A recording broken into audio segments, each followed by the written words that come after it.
Halo, assalamualaikum warahmatullahi wabarakatuh. Gimana kabarnya, guys? Lama ini nggak jumpa kita ini, nggak bikin konten lagi. Semoga kalian yang menonton video ini sehat selalu ya. Saya juga di sini diberikan kesehatan juga. Amin. Oke, di video kali ini saya ingin sedikit memberikan edukasi juga kepada teman-teman semua ini. Apalagi khususnya video ini saya buat untuk yang masih di Indonesia ya, yang mau kerja di Jepang, yang masih mau proses kerja di Jepang.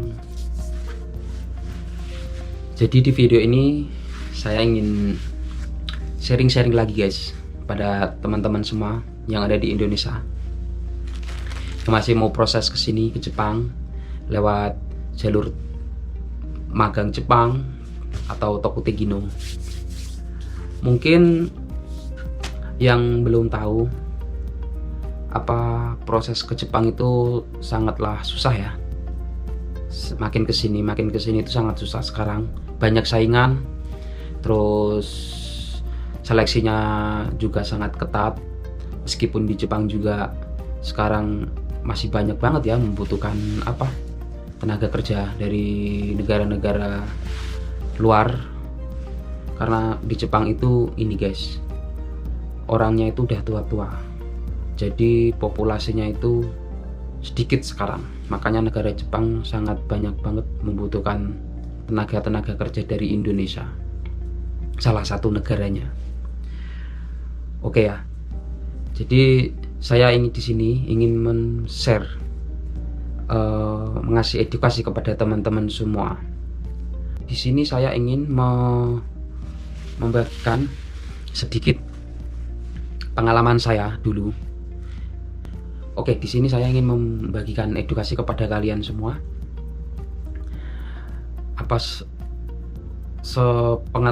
Sepengalaman saya ya dulu waktu mau berangkat ke sini. Hal-hal apa saja yang bisa menyebabkan kalian itu gagal dalam seleksi di Jepang guys, maupun swasta, Tokutegino atau magang Jepang ataupun IM juga. Yang pertama itu kalau menurut saya dulu ya, pengalaman itu bahasa Jepang guys. Kalau bahasa Jepangnya kurang, kalian tidak bisa ngikuti seleksi bahasa Jepang, seleksi wawancara sama orang Jepang, atau seleksi tes tahap pertama biasanya kayak gitu. Nah, salah satunya bahasa Jepang itu kalian jangan sampai menyepelekan ya. Terus yang kedua itu kalau nggak salah ini guys, banyak main.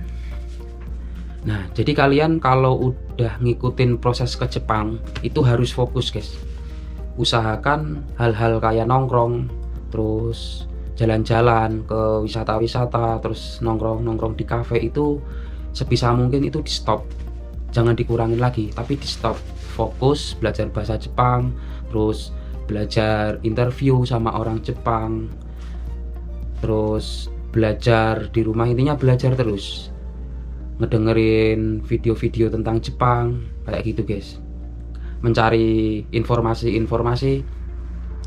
dari senpai-senpainya yang udah di Jepang, cara interview biar lolos itu gimana, terus cara ngomong bahasa Jepang biar lancar itu gimana. Nah kayak gitu.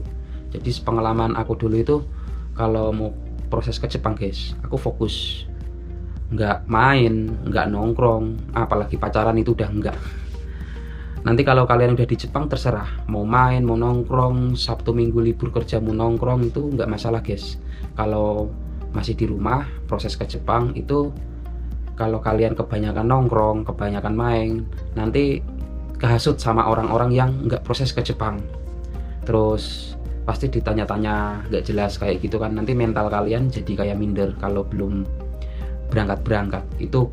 Makanya saya menghindari banget hal-hal nongkrong, main, apalagi ketemu sama orang kayak gitu. Saya waktu dulu tuh sangat menghindari banget.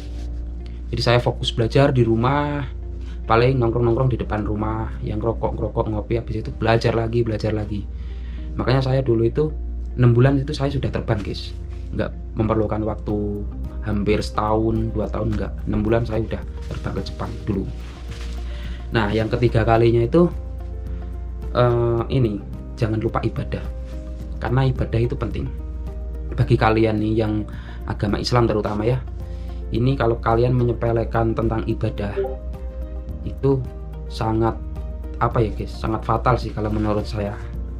Jadi kalau kalian punya keinginan besar untuk pergi ke Jepang, itu yang pertama itu yang harus dilakukan atau yang harus berusaha benar-benar itu salah satunya itu melakukan ya ibadah. Kalau Islam ya sholat tahajud, puasa Senin Kamis gitu guys. Tapi rata-rata saya melihat anak-anak sekarang itu kalau mau proses ke Jepang itu malah dia kayak nggak pernah beribadah, terus malas-malasan tentang ibadah gitu. Gimana caranya? Kamu aja ibadah nggak mau kan? Gimana mau cepet gitu loh berangkat ke Jepang? Pasti Tuhan juga akan tidak mengabulkan doa kita guys. Makanya kalau kita ibadah terus belajar yang bener, cari informasi terus gimana caranya proses ke Jepang itu biar cepat, insya Allah itu pasti kalian dimudahkan rencananya untuk pergi ke Jepang. Itu menurut pengalaman saya pribadi ya, waktu dulu proses 2018. Maka saya membagikan, saya mungkin besok-besok akan bikin konten tentang ini pengalaman saya guys waktu mau proses ke Jepang kayak gitu.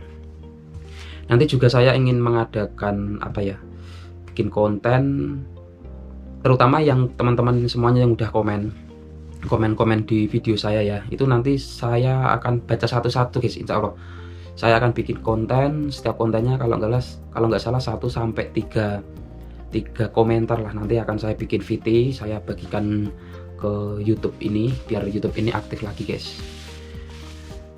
Oke gitu aja, terima kasih sudah menyempatkan waktunya. Semoga edukasi ini sangat bermanfaat bagi teman-teman semua. Sampai ketemu besok ya, bye bye.